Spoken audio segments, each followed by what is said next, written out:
All right, let's talk about another American that could be in a precarious situation at Fulham. It's Antonee Robinson, really our only out-and-out left back in our player pool. He looks like an automatic lock to start for us once we take on Wales on November 21st in the first game of the World Cup, because Layvin Kurzawa has joined on loan to Fulham from PSG, and he's 29 years old. He's made 153 appearances for the French champions Paris Saint-Germain since arriving from Monaco in 2015. He's got 13 caps for France, even though he hasn't represented them since 2019, and he hasn't yet played in Liga at all this whole season, and that's primarily due to Nuno Mendes, the teenager left back, who's absolutely tremendous. What an upside on Nuno Mendes, and Portugal's lucky to have a player that young that has that type of quality, but we have some of our own.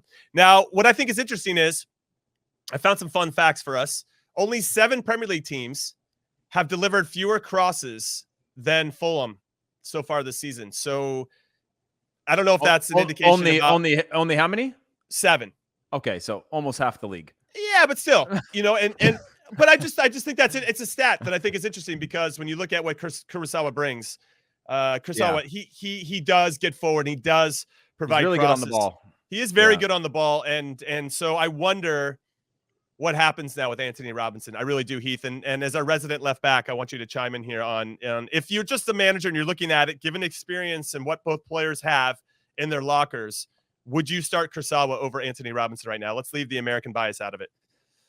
I mean, not immediately. I'd see where he's at when he comes in, because the Layvin Kurzawa we know, goes back 7 years, right? Of the player that was getting his caps, maybe even 8 years, of the player that was coming onto the scene as late teens, early 20s as a potential superstar, right? Going into PSG, we saw him in Champions League. We saw the quality that he has. That's a different player than we're seeing now.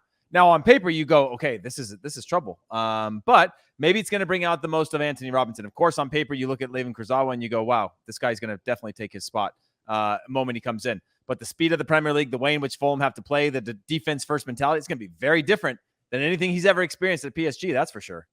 So I had the opportunity to see Arsenal and Fulham at the Emirates last week. And one of the things that I noticed, Charlie, with Antonee in particular, was he actually didn't do too bad defensively. It's just when he won the ball, he actually struggled getting it out and defining that outlet pass to alleviate the pressure that Fulham's in. Now, in fairness to him, Fulham do sit on top of their box a lot, so there aren't too many options to look going forward. It's not like Mitrovic is going to outrun people up over the top. I mean, Mitrovic is quick and strong, but I don't know if he's going to outleg anybody with the ball into the channel. So even though that's an option at times, it still doesn't always solve the problem. And he ran into that a few times. Arsenal kept the pressure on him, and then he lost it, and Fulham were still under the gun. And it happened a couple times. It wasn't just like once a half. I saw it 3 or 4 times, and I thought, this could be a problem. And I think this is something that Marco Silva, the manager of Fulham, could hold against him. And I think that maybe Kurzawa could be better in those instances. And so Kurzawa was definitely going to get an opportunity. I just fear he's going to make the most of that opportunity, Chuck. Yeah, he also could get an opportunity at left center back. True. And so because he did that for PSG. So I wouldn't necessarily say Antonee Robinson, which is Tim Ream's spot, by the way. Yes. So I wouldn't necessarily say it's direct competition and he's out. Right. I do think added competition there is a good thing for Fulham, and it's going to push Antonee Robinson because he was the left back and only left back. And for Tim Ream, the captain, now you're pushed as well. I mean, typically against the big teams, why Fulham have been so difficult to beat is because they drop in the low blocks and they're super organized. That's their ticket to staying in the Prem right now, because they're frustrating teams. They're good. They've been good on the counter. I think for Antonee Robinson, it's when they do win the ball in the low block, he has limited options. You could play to Mitrovic, and Mitrovic is fantastic at holding the ball up, but typically they're running around like ragdolls defending, and you don't have too many options. I mean, Heath, how many times have you played in a game where you win the ball back defending like crazy, you put your head up and there's nobody there, or nobody has the energy to make that run for you?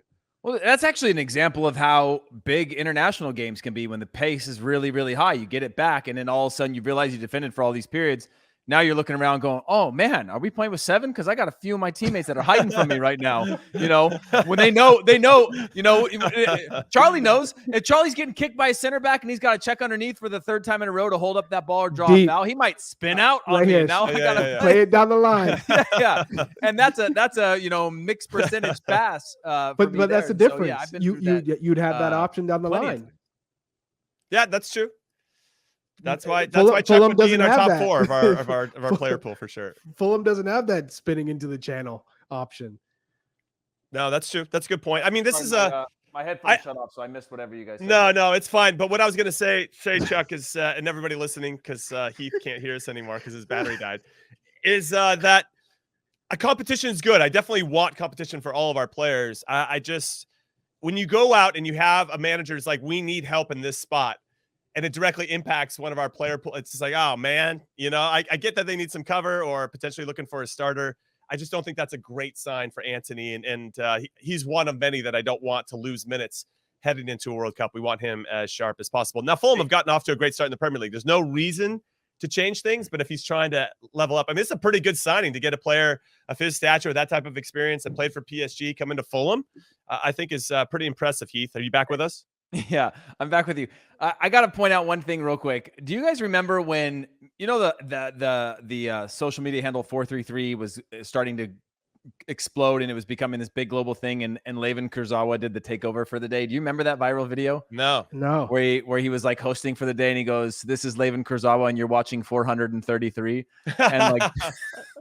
And like translated it as 433, even though it's classic Dutch 433, and it was one of the funniest moments of my life, anyways. But yeah, it's going to take some time for him to adjust into this team, playing Champions League and playing at a big club. We know how many people, we talk about this a lot.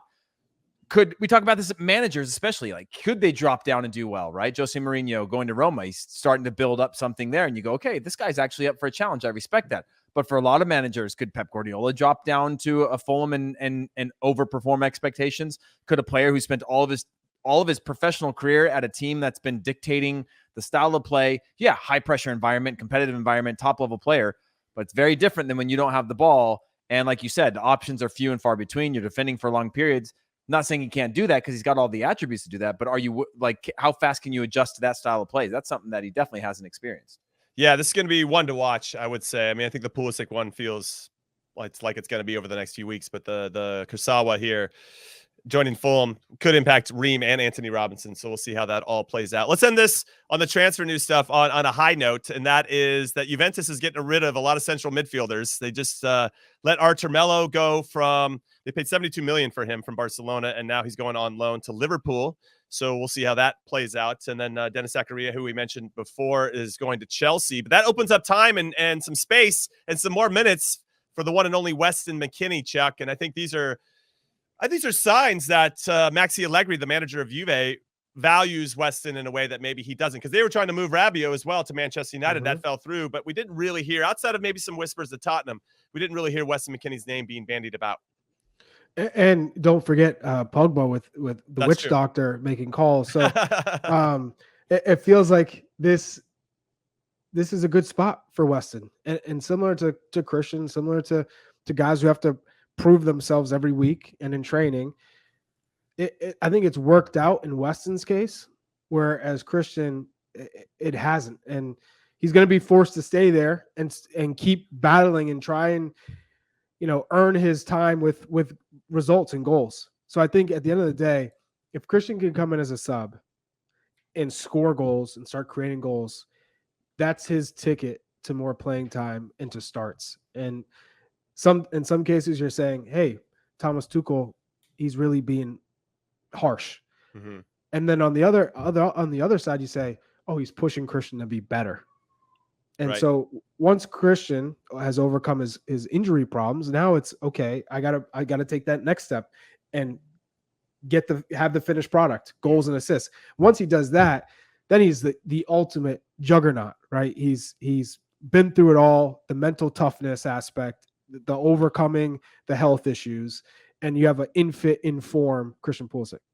Now, also, I should add, and this is a shout out to producer Alex, who reminded me that Juve did pick up Leandro Paredes, the Argentinian international, 28 years old from PSG. So that is going to be some competition, and he's a hell of a player. He does cover a lot of ground. I don't know if he's as box to box, let's say, as a Weston, but he's very, very good. So there'll still be some competition for him.